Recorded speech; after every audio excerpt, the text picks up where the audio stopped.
When speaking about tyranny, most Chinese are reminded of Qin Shi Huang, the first emperor of the Qin dynasty, whose oppressive court burned philosophy books and buried Confucian scholars alive. Qin Shi Huang's harsh treatment of his people came from his policy of supporting his rule with all of the resources under heaven. His policy had four main aspects: excessively heavy taxation, wasting human labor for projects designed to glorify him, brutal torture under harsh laws, punishing even the offender's family members and neighbors, and controlling people's minds by burning books and killing scholars.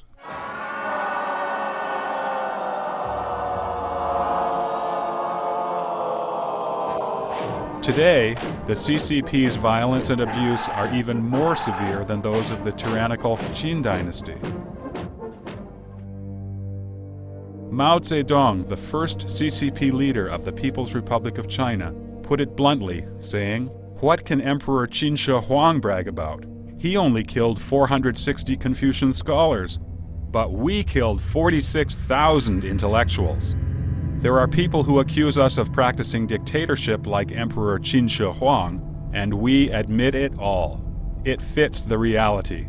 It is a pity that they did not give us enough credit, so we need to add it ourselves.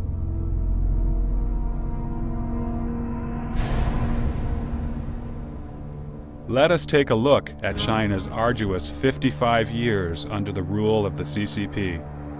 Let us examine how, after seizing power, the CCP utilized the state apparatus to carry out genocide of entire classes of society by using the principle of class struggle, and how the CCP has achieved its reign of terror by means of violent revolution.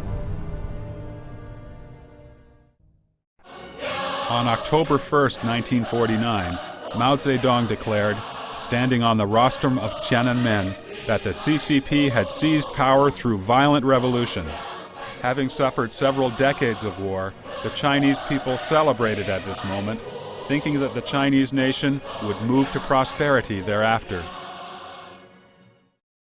Throughout history, there have been political groups that committed mass murder in bloody wars in order to acquire power. But after their gaining power, large-scale killings usually came to an end, and people could live a normal life of peace and stability.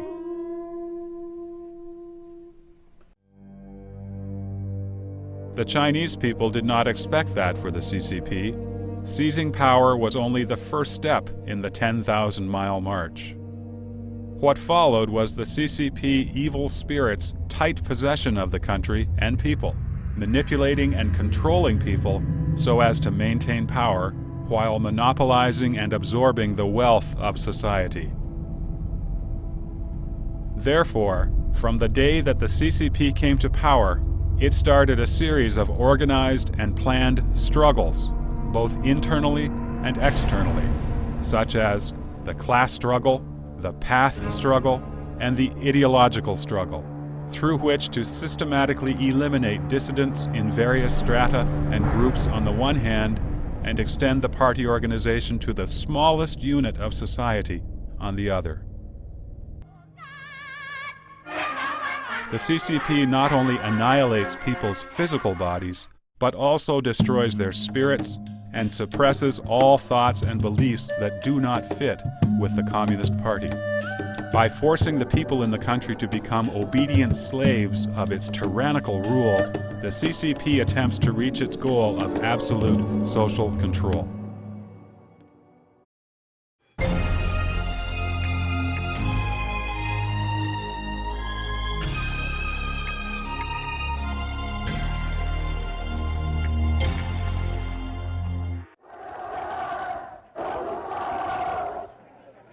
Barely 3 months after the founding of Communist China, the CCP started a land reform program. Rural residents were classified into different classes and categories, and over 20 million rural inhabitants nationwide were labeled landlords, rich peasants, reactionaries, or bad elements. These new outcasts faced discrimination, humiliation, and loss of all their civil rights. The party slogan, "Land to the tiller," indulged the selfish side of the landless peasants, encouraged them to struggle with the landowners by whatever means, and to disregard the moral implications of their actions. With the goal of eliminating the landlord class during the land reform, nearly 100,000 landlords were killed. In certain areas, the CCP and the peasants killed the landlords' entire families. Even women and children could not escape the murder.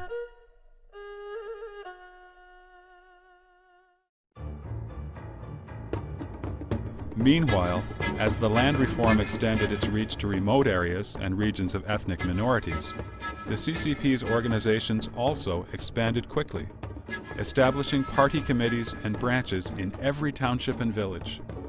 These local branches worked to pass instructions from the CCP Central Committee and were at the front line of the class struggle.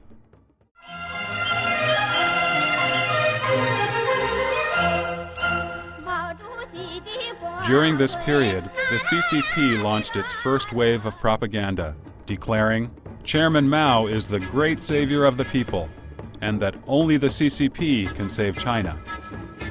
During land reform, the landless farmers got what they wanted through the CCP's policy of reaping without laboring and robbing without concern for the means.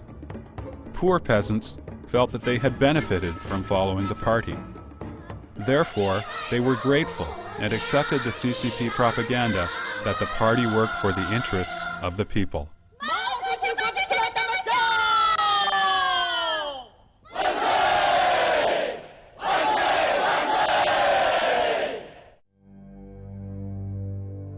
But the good days of land to the tiller were short-lived. In September of 1951, Mao Zedong proposed the first national meeting on cooperatives. Although field investigation showed that peasants did not have enthusiasm in forming cooperatives, the party branches at various levels of the government, including township, rural town, and village, still promoted the cooperatives as the party's political goal.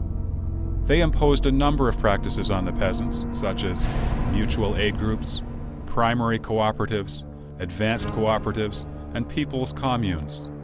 Using the slogan of criticizing women with bound feet, meaning those who are slow-paced, the CCP drove and pushed, year after year, urging peasants to dash into socialism. 乡亲们，咱们芳草地这2年的风风雨雨，给大伙擦亮了眼睛。不搞互助合作，就是死路一条啊！咱们贫下中农要按照毛主席的指示组织起来，奔社会主义，这才是一条金光大道啊！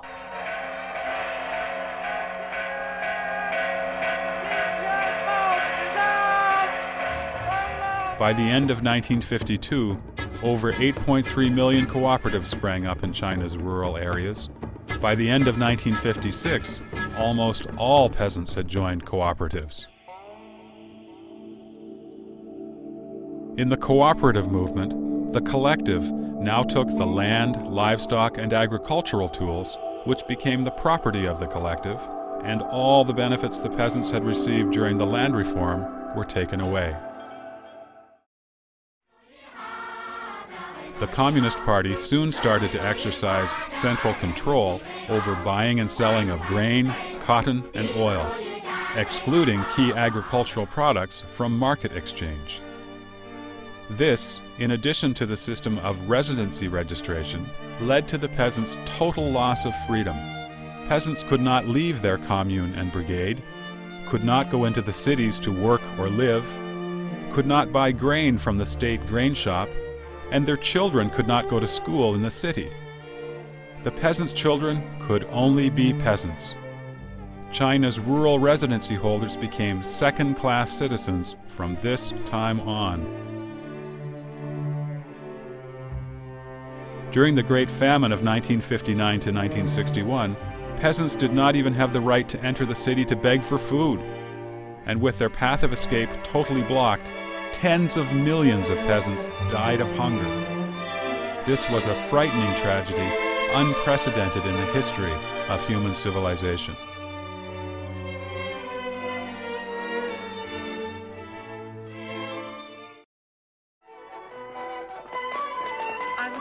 凤阳县根据自己的实际情况，实行大包干的农业生产责任。In the recent era of economic reform, while a number of people have become rich, the 900 million peasants only have had their income increased slightly, and their social status improved somewhat in the initial 5 years after the household contract system replaced people's communes. Due to the CCP price structure that favored industrial commodities over agricultural goods, as well as the heavy tax burden, peasants soon plunged into poverty once again.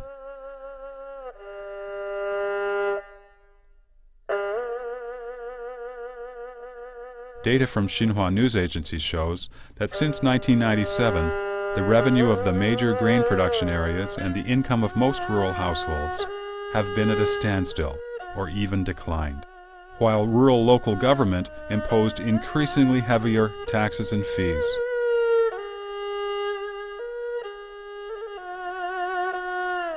The income gap between the urban and rural population has drastically increased, and economic disparity continues to widen.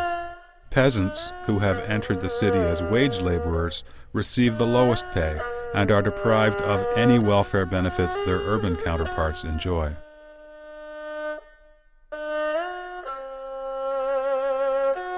Behind the shiny, display-style economy are hidden layers of ruthless exploitation of peasants and blatant violation of their survival rights. The CCP relied on the peasants to gain power, but today it is the peasants who sacrifice the most and pay the dearest cost in the Chinese society. The CCP's rural policies have always aimed at maintaining party control instead of representing the peasants and showing concern for their benefit.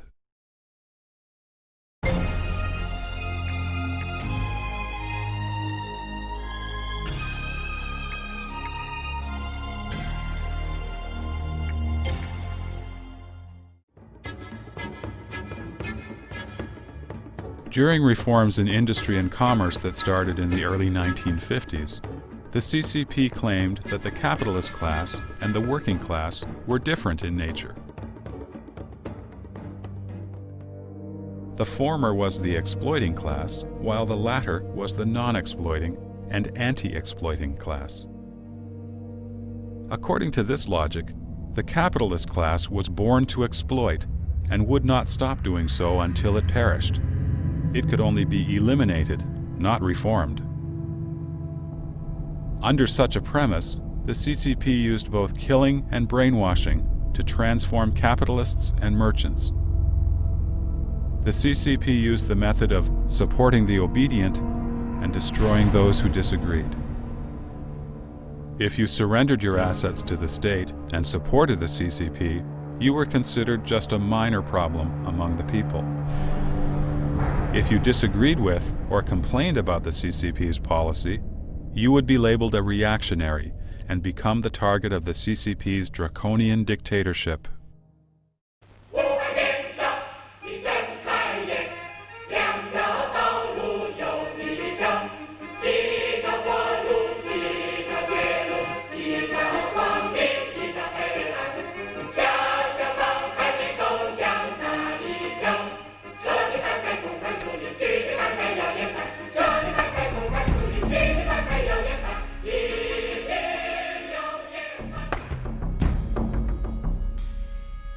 During the reign of terror that accompanied these reforms, capitalists and business owners all surrendered their assets.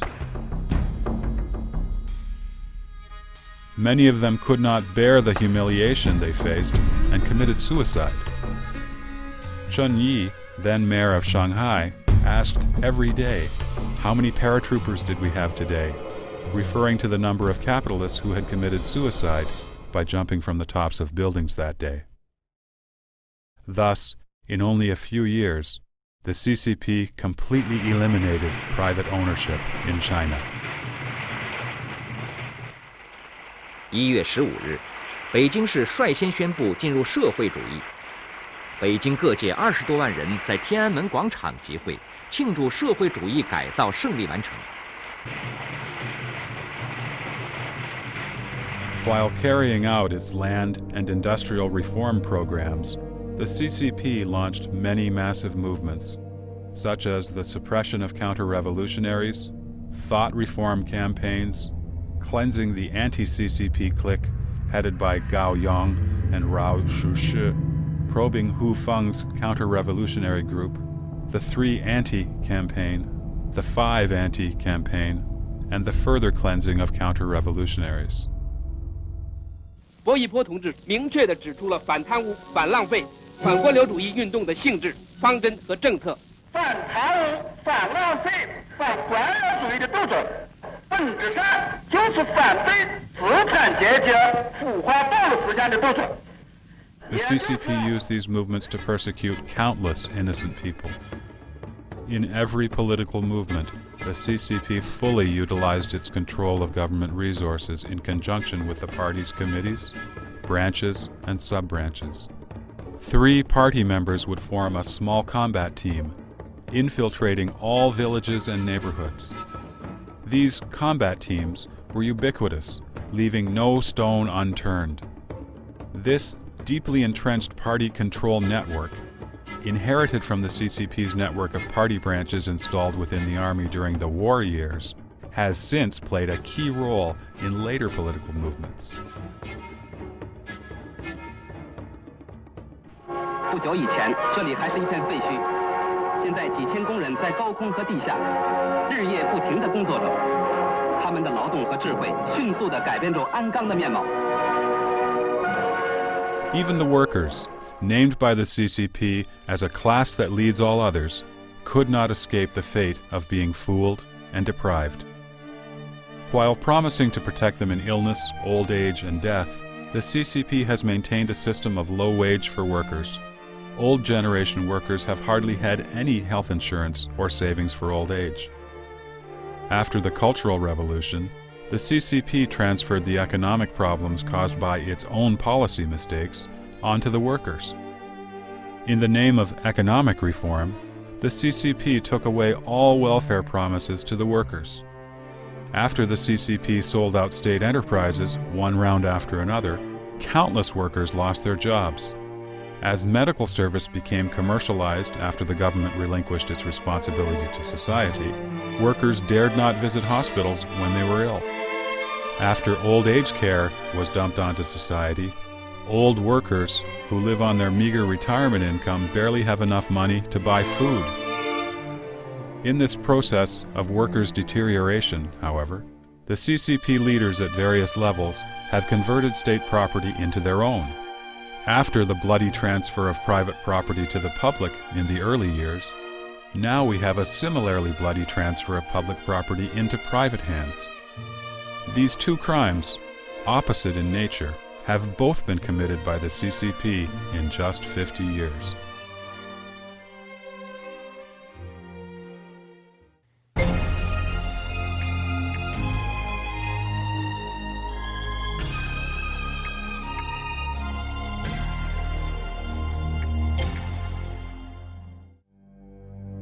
In 1950, the CCP instructed its local governments to ban all unofficial religious faiths and secret societies, stating that those feudalistic underground groups were mere tools in the hands of landlords, rich farmers, reactionaries, and the special agents of the KMT.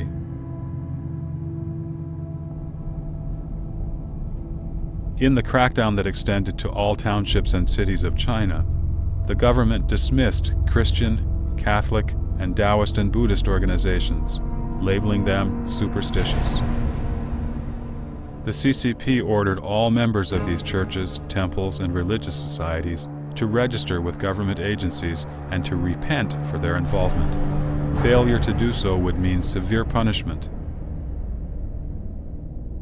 In 1951, the government formally promulgated regulations threatening that those who continued their activities in unofficial religious groups would face a life sentence or the death penalty. This movement persecuted a large number of kind-hearted and law-abiding believers in God. The available statistics indicate that the CCP persecuted at least 3 million religious believers and underground group members, some of whom were killed. The CCP searched almost every household across the nation and interrogated its members, even smashing statues of the kitchen god that Chinese peasants traditionally worshipped.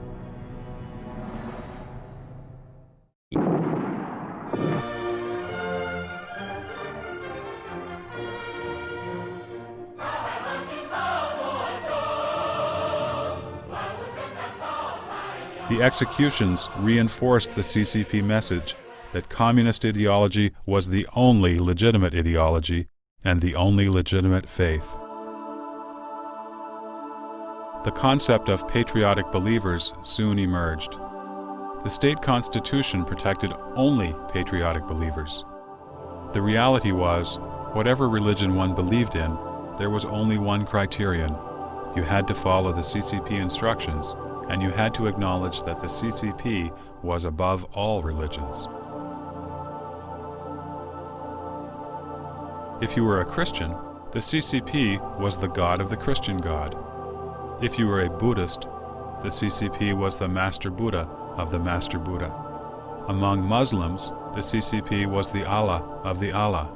When it came to the living Buddha in Tibetan Buddhism, the CCP would intervene and itself choose who the living Buddha would be.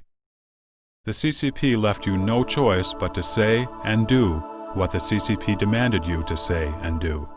All believers were forced to carry out the CCP objectives while upholding their respective faiths in name only.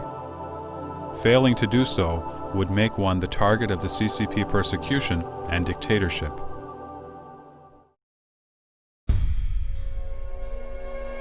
Over 20,000 Christians conducted a survey among 560,000 Christians in house churches in 207 cities in 22 provinces in China. They found that, among house church attendees, 130,000 were under government surveillance. By 1957, the CCP had killed over 11,000 religious adherents and arbitrarily arrested and extorted money from many more. By eliminating the landlord class and the capitalist class, and by persecuting large numbers of God-worshipping and law-abiding people, the CCP cleared the way for communism to become the all-encompassing religion of China.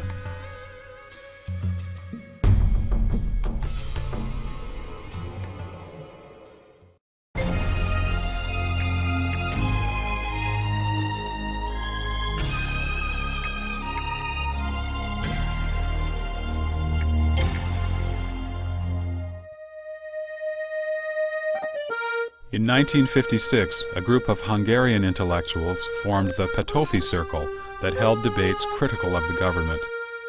The group sparked a nationwide revolution in Hungary, which was crushed by Soviet soldiers. Mao Zedong took this Hungarian event as a lesson. In 1957, the CCP used the slogan, "Letting 100 flowers blossom and 100 schools of thought contend," and called upon Chinese intellectuals and other people to help the CCP rectify itself. Mao's purpose was to lure out the anti-party elements among the people. In his letter to provincial party chiefs in 1957, Mao Zedong revealed his intention of luring the snakes out of their holes by letting them air their views freely. The CCP encouraged people to speak up and promised no reprisals.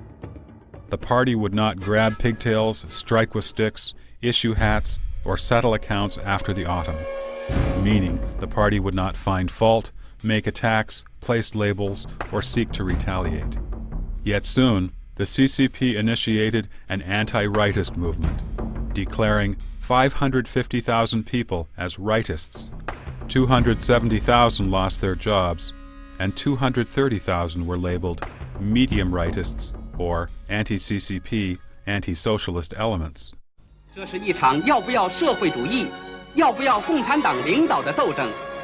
这是一场关系到全国人民生死存亡的斗争。 Some summarize the CCP political strategy of persecution into 4 items: luring the snakes out of their holes, fabricating crimes, sudden attack, and punishment with a single accusation, relentless attack in the name of saving people, and forcing self-criticism and using the most severe labels. What then were the reactionary speeches that had caused so many rightists and anti-communists to be exiled for nearly 30 years in far-flung corners of the nation?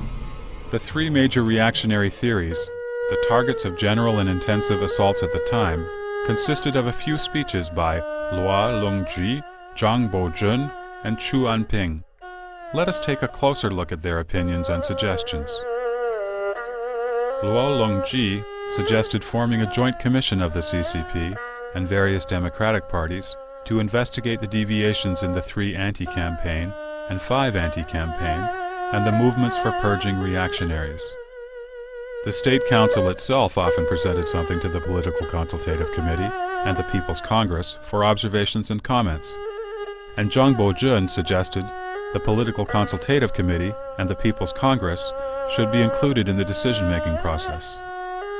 Chu Anping suggested that since non-CCP members also had good ideas, self-esteem, and a sense of responsibility as well, there was no need to assign a CCP member across the nation as the head of every work unit, big or small, or even for the teams under each work unit.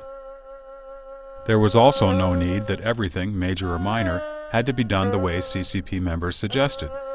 All three had expressed their willingness to follow the CCP, and none of their suggestions had exceeded the boundaries demarcated by the famous words of writer and critic Lu Xun, "My master, your gown has become dirty. Please take it off, and I will wash it for you." These rightists had only expressed docility, submissiveness, and respect. None of the condemned rightists suggested that the CCP should be overthrown. Like Luo Longzhi, Zhang Bozhen, and Chu Anping, all they had offered was constructive criticism. Yet precisely because of these suggestions, tens of thousands of people lost their freedom and millions of families suffered. What followed were more movements such as confiding to the CCP, digging out the hardliners, the new 3 anti-campaign, sending intellectuals to the countryside to do hard labor, and catching the rightists who were missed the first time around. Whoever had a disagreement with the leader of the workplace, especially the party secretaries, would be labeled anti-CCP. The CCP would subject the light offenders to constant criticism and send heavy offenders to labor camps or relocate their families to rural areas. Their children were barred from going to college or joining the army. They couldn't apply for jobs in cities or towns either. The families would lose their job security and public health benefits. They became lowly members of the peasant rank and outcasts even among second-class citizens. After the persecution of the intellectuals, some scholars developed a two-faced personality. They followed closely the Red Sun, that is, Mao, and became the CCP's court-appointed intellectuals, doing or saying whatever the CCP asked. Some others became aloof and fearful of speaking about political matters. Chinese intellectuals, who have traditionally had a strong sense of responsibility towards the nation, have been silenced, as if Xu Chu entered the Zhao camp.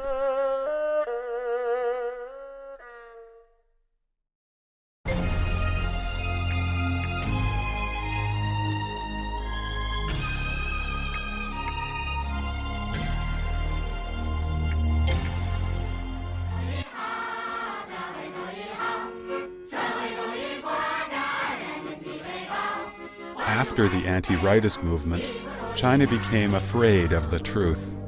Everyone joined in listening to false words, telling false tales, making up false stories, and avoiding and covering up the truth, using lies and rumors. The Great Leap Forward was a nationwide, collective exercise in lying.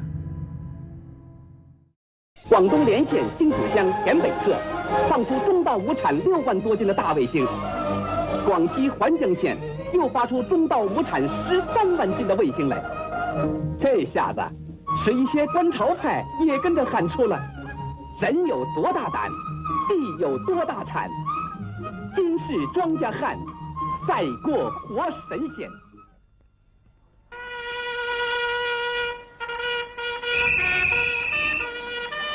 The people of the entire nation, under the direction of the CCP evil specter, did many ridiculous things. Both liars and those being lied to were betrayed. In this campaign of lies and ridiculous actions, the CCP implanted its violent, evil energy into the spiritual world of the Chinese people. At the time, many people sang songs promoting the Great Leap Forward, with lyrics such as, "I am the great Jade Emperor, I am the Dragon King, I can move mountains and rivers, here I come." New policies were announced every year, such as achieving a grain production of over 1,000 bushels per acre, doubling steel production, surpassing Britain in 10 years, and surpassing the United States in 15 years. But the policies always failed. As a result, a grave famine swallowed China and left hunger, death, and destitution all over the land.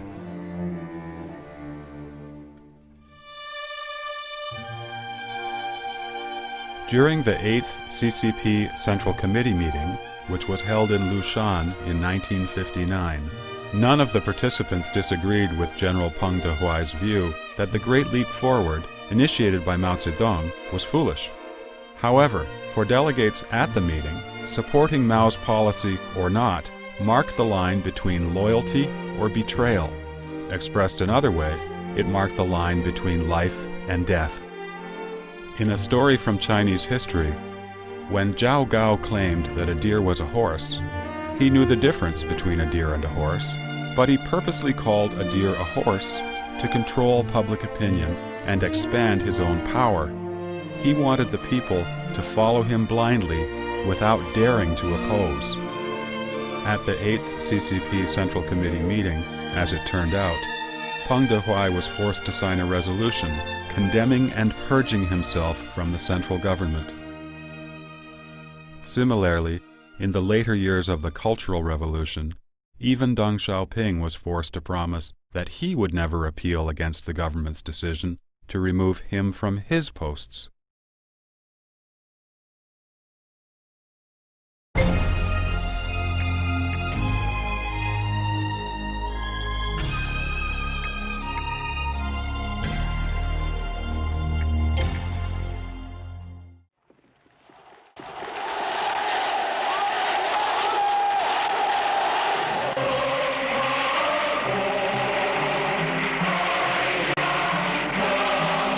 In 1966, a new wave of violence rolled onto the land of China, and an uncontrollable red terror spread like a monster dragon gone mad, or a wild horse broken from the rain, shaking the mountains and freezing the rivers.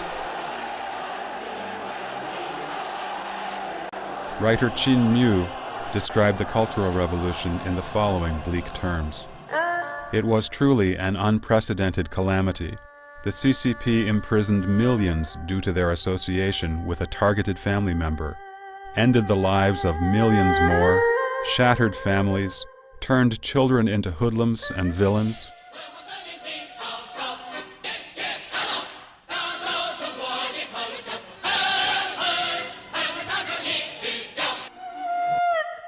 Burned books, tore down ancient buildings, and destroyed ancient intellectuals' grave sites, committing all kinds of crimes in the name of revolution.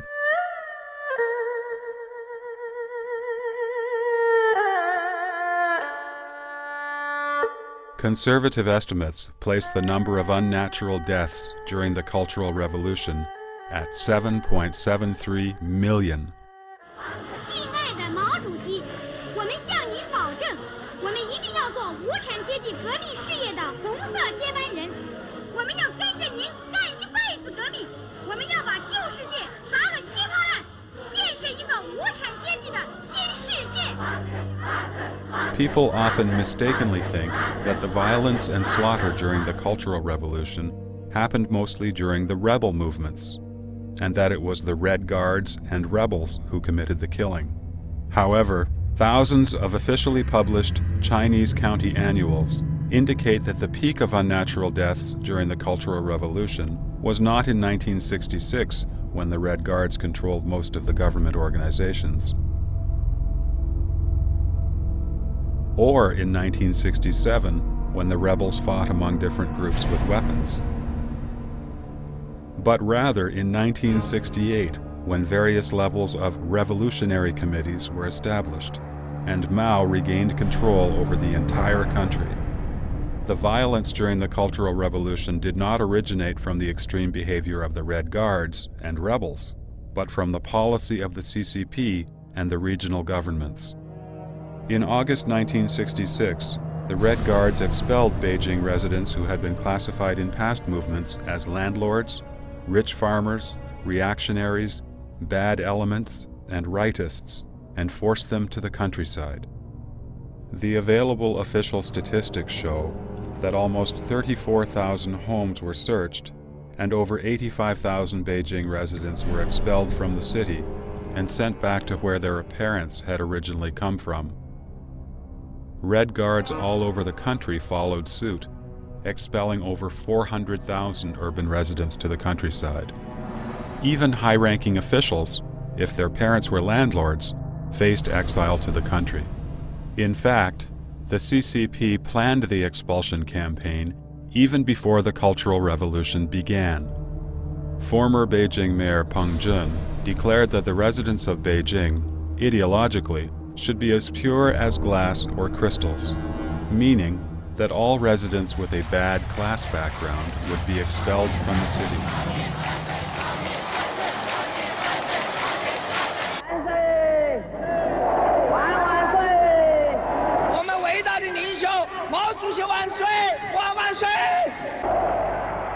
In May of 1966, Mao commanded his subordinates to protect the capital.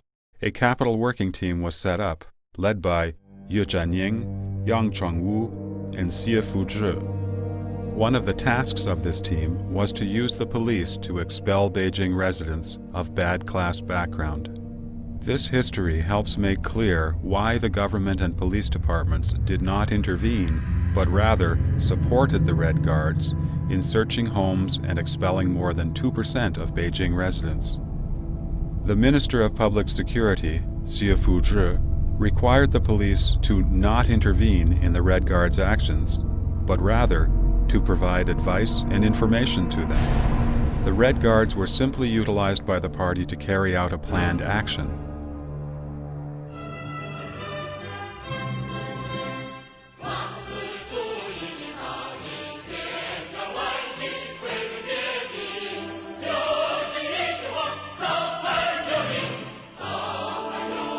And then, at the end of 1966, the Red Guards were abandoned by the CCP. Many were labeled counter-revolutionaries and imprisoned, and others were sent to the countryside along with other urban youth to reform their thoughts through hard labor.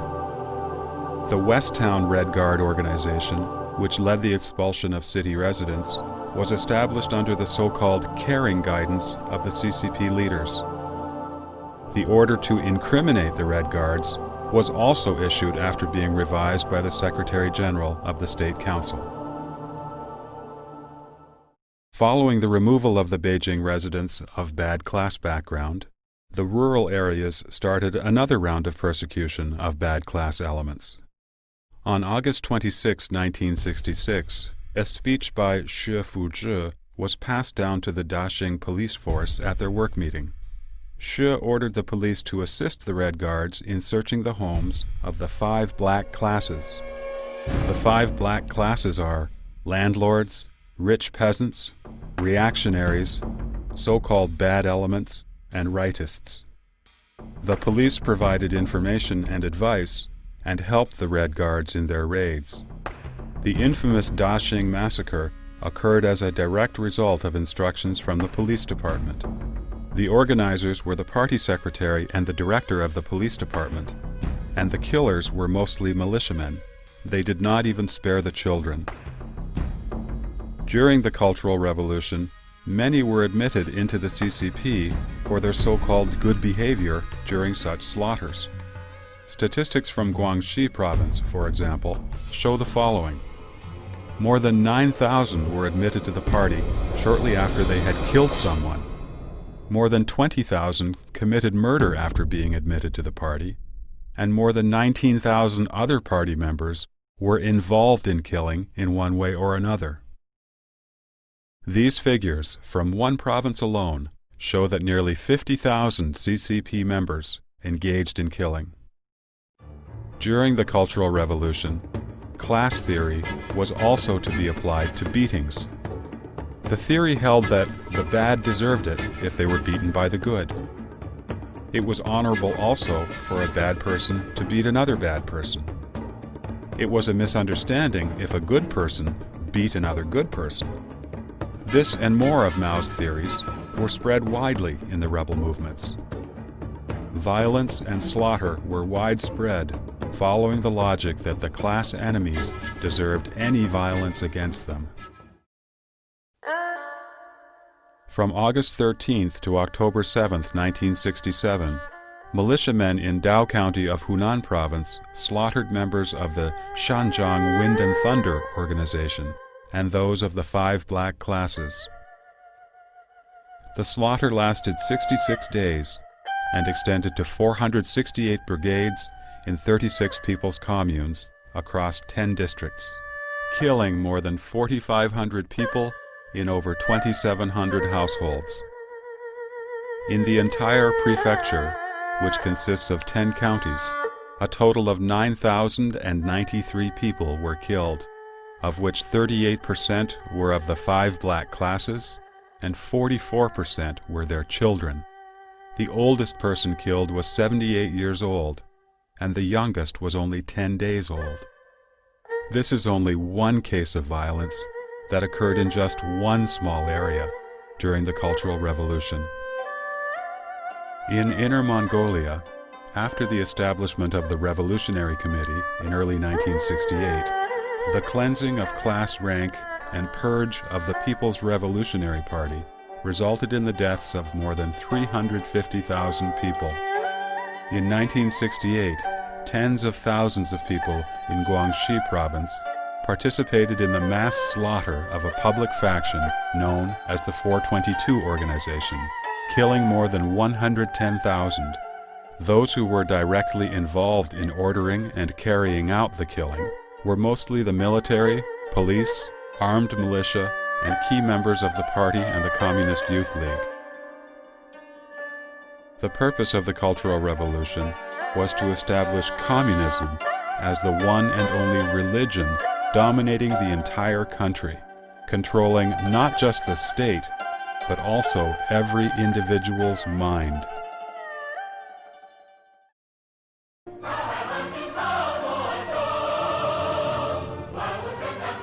The Cultural Revolution pushed the CCP and Mao Zedong's cult of personality to a climax. Mao's theory was used to dictate everything, and one person's vision had to be embedded in tens of millions of people's minds. The Cultural Revolution, in a way unprecedented and never again to be matched, did not specify what could not be done. Instead, the party emphasized what could be done and how to do it. Anything outside this boundary could not be done or even considered. During the Cultural Revolution, everyone in the country carried out a religious-like ritual. They ask the party for instructions in the morning and report to the party in the evening. They salute Chairman Mao several times a day, wishing him boundless longevity. They repeat morning and evening political prayers every day. Nearly every person who can read has had the experience of having to write self-criticism and thought reports. Mao's quotations such as the following were frequently recited.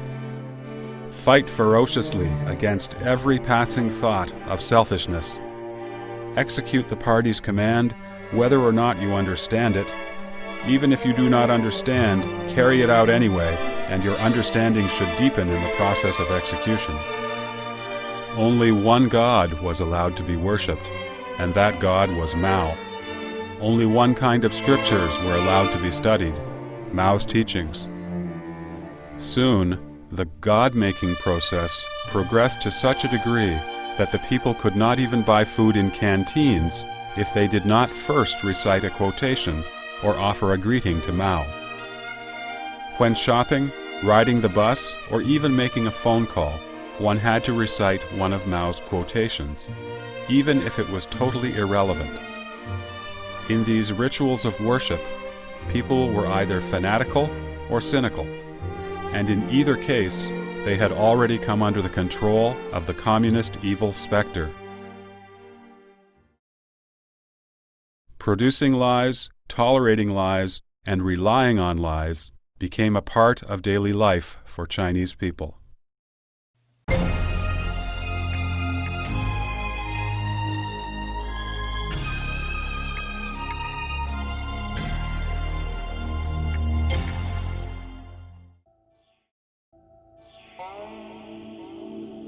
The Cultural Revolution was a period full of bloodshed, killing, grievance, loss of conscience, and the confusion of right and wrong. After the Cultural Revolution, the CCP leadership changed its banners frequently, while the government changed hands 6 times within 20 years. Private ownership has now returned to China. Disparities in the standards of living between the cities and the rural areas have widened.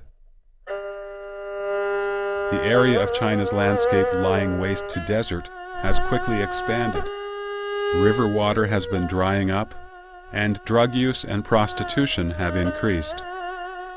All of the crimes the CCP swore to fight are now permitted again. The CCP's political control continues to rely on the Communist Party philosophy of struggle and violence. The CCP's ruthless heart, devious nature, evil actions, and ability to bring ruin to the country has only increased.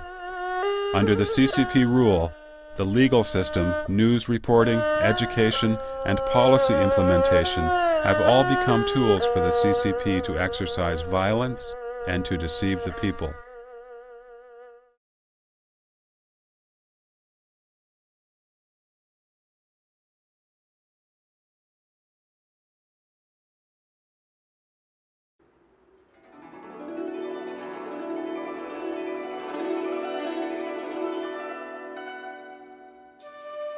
Under the influence of Confucianism, Chinese people have traditionally valued benevolence and righteousness, using propriety to persuade people instead of resorting to punishment and regulation, in which case lawsuits will disappear. To explain this, instead of building a perfect legal system, if we educate people with moral principles, people would be peaceful and nobody would need to engage in lawsuits. Of course, when people cannot reach high enough moral standards, laws must be made to suppress wrongful behavior and to maintain social order. The ancient Chinese saw laws as the lowest standards of moral maintenance, since criminal laws deal with people of no virtue rather than good people of moral adherence. Now that we have laws, all people should abide by them without deviation, regardless of whether they are officials or regular citizens. On the other hand, if, as the Chinese saying goes, officials can set a fire while commoners are not even allowed to light a candle, or in other words, if the officials themselves take the lead in breaking the law, then how can they continue to use the name of law to rule over the people?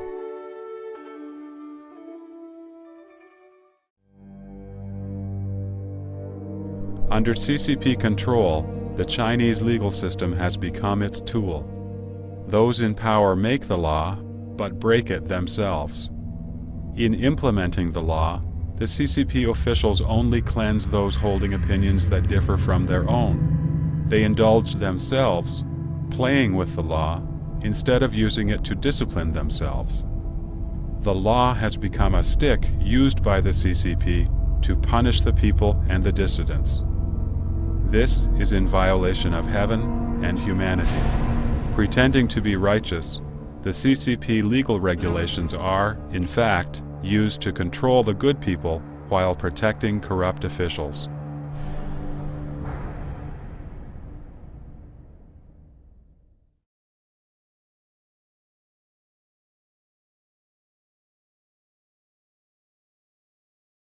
Lies and slander published in the newspapers and broadcast on television have greatly assisted the execution of the CCP's policies in all past political movements.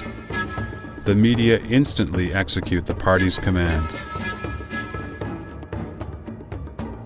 When the party wanted to start the anti-rightist movement, for example, media all over China reported the so-called crimes of the rightists.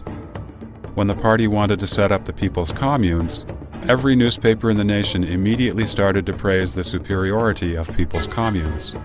When the party said the 1989 student protest was a riot, media all over China insisted that suppressing the protest with guns was the correct path. Within the first month of the persecution of Falun Gong, television and radio stations slandered Falun Gong repeatedly in their primetime broadcasting in order to brainwash the people. Since then, all media have repeatedly fabricated and spread lies about Falun Gong. This includes the effort to incite nationwide hatred against Falun Gong by reporting false news, blaming Falun Gong practitioners with murder and suicide.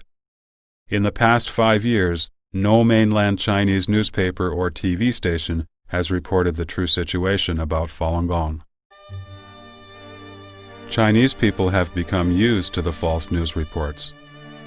A senior reporter from Xinhua News Agency once said, "How could you trust a Xinhua report?" People have even described Chinese news agencies as the party's dog. A Chinese folk song about the media goes, "It is a dog raised by the party, guarding the party's gate. It bites anyone the party wants it to bite, and bites however many times the party wants it to."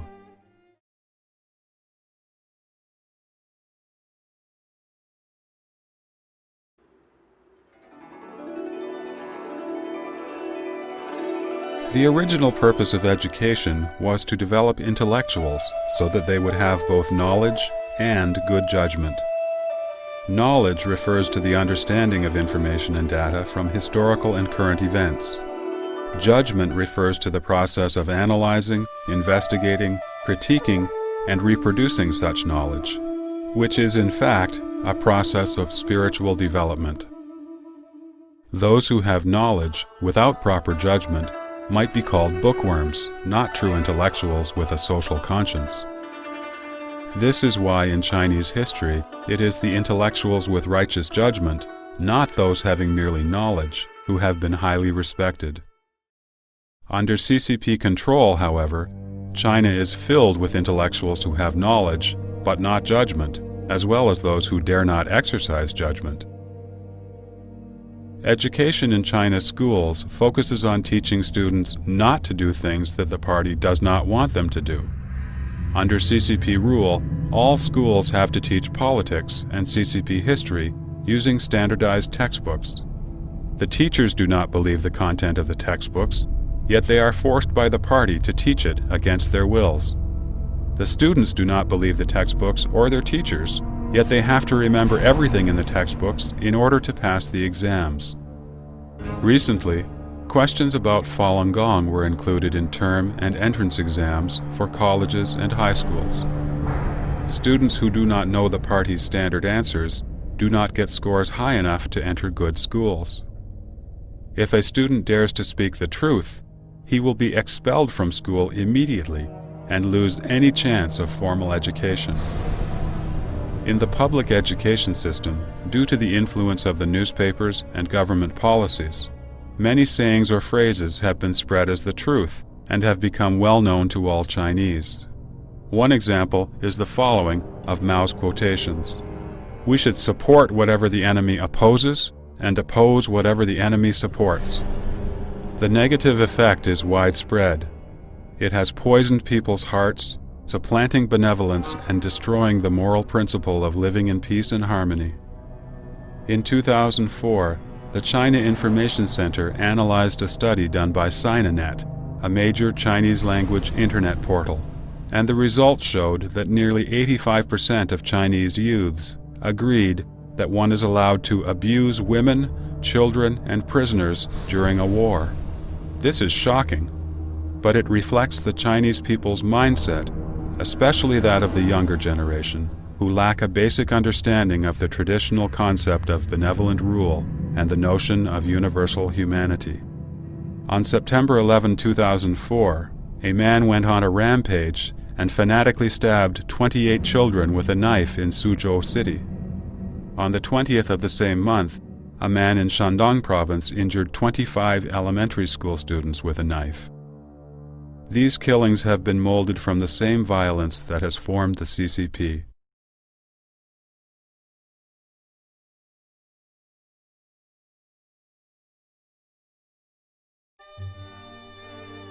The CCP leaders have often used threats and coercion to ensure the implementation of their policies. One of the means they used was the political slogan. For a long time, the CCP used the number of slogans posted as a criterion to assess a cadre's political achievements. During the Cultural Revolution, Beijing became a sea of red posters overnight, with the slogan, "Down with the ruling capitalists in the party," everywhere. In the countryside, by accident, the rural cadres shortened the signs to read, "Down with the ruling party." To promote its forest law, the State Bureau of Forestry and all its stations and forest protection offices strictly ordered a standard number of slogans to be put out. Not reaching the quota would be treated as not accomplishing the task. In the administration of birth control, there have been even scarier slogans such as, "If one person violates the law, the whole village will be sterilized." Another, "Rather another tomb than another baby," or, "If she didn't have an abortion as she should, her house will be torn down. If she didn't have an abortion as she should, her cows and rice fields will be confiscated." There were more slogans that violate human rights and the Constitution, such as, "You will sleep in prison tomorrow if you don't pay your taxes today." A slogan is essentially a means to spread messages, but in a very direct and repetitive manner.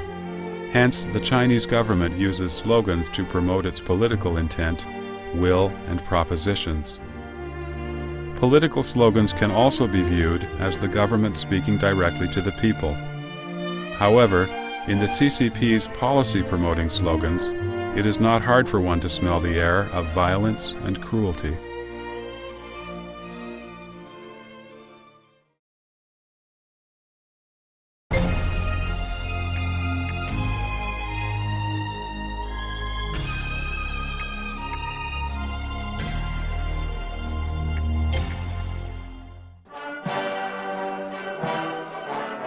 The most effective weapon the CCP uses to maintain its tyrannical rule is its network of control. In a well-organized fashion, the CCP imposes a mentality of obedience on every one of its citizens. Whether the party contradicts itself or constantly changes policies doesn't matter, so long as it can use organizational means to deprive people of their naturally endowed human rights. The government's tentacles are omnipresent, whether it is in rural or urban areas. The so-called street or township committees govern the citizens. Until recently, getting married or divorced, even having a child, all needed the approval of these committees. The party's ideology, way of thinking, organizational methods, social structure, propaganda mechanisms, and administrative systems serve only the CCP's dictatorial purposes. The party, through the mechanisms of government, strives to control every individual's thoughts and actions. The brutality with which the CCP controls its people is not limited to the physical torture it inflicts. The party also forces people to lose their ability to think independently and makes them into fearful, self-protective cowards daring not to speak up. The goal of the CCP's rule is to brainwash each of its citizens so that they think, act, and talk like the CCP and do what it promotes. There is a saying that party policy is like the moon. It changes every 15 days. No matter how the party changes its policies, everyone in the nation needs to follow them closely. When you are used as a means of attacking others, you need to thank the party for appreciating your strength. When you are attacked, you have to thank the party for teaching you a lesson. When you are wrongfully discriminated against, and the party later needs to give you redress, you have to thank the party for being generous, open-minded, and able to correct its mistakes. The party runs its tyranny through continuous cycles of suppression, followed by redress. After 55 years of tyranny, the CCP has imprisoned the nation's mind and constrained it within the range allowed by the CCP. For someone to think outside this boundary is considered a crime. After repeated struggles, stupidity is praised as wisdom. Being a coward is the way to survive.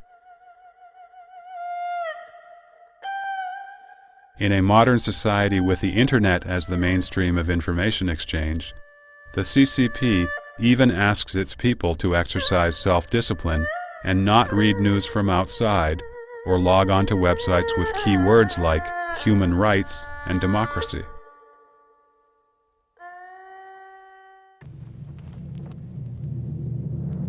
Speaking of the CCP tyranny, people are reminded of the endless movements, such as the land reform, suppression of counter-revolutionaries, the 3 anti- and 5 anti-campaigns, the anti-rightist and anti-right-leaning campaigns, the 4 cleanups, the Cultural Revolution, and so on. In reality, as China is possessed by the communist evil specter, tyranny and persecution are not limited to political movements, but have permeated every day of every period since the CCP came to power. It is only that during political movements, the persecution is more conspicuous. During the 55 years of the CCP rule, persecution has become part of the system, even using terror as a means of control now and again. This tyranny, often exercised under such abstract and lofty ideals as communism and national development, easily misleads people into making wrong conclusions.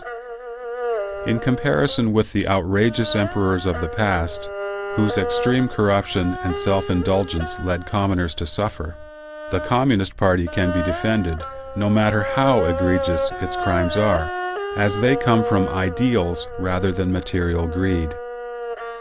Little do people realize that tyranny led by ideals is the cruelest tyranny of all. Using its philosophy of struggle to eliminate dissidents and enslave human hearts in order to establish its status as the one and only religion under heaven, the CCP has made itself into the world's cruelest despot. Understanding this, we can thoroughly recognize the CCP tyranny.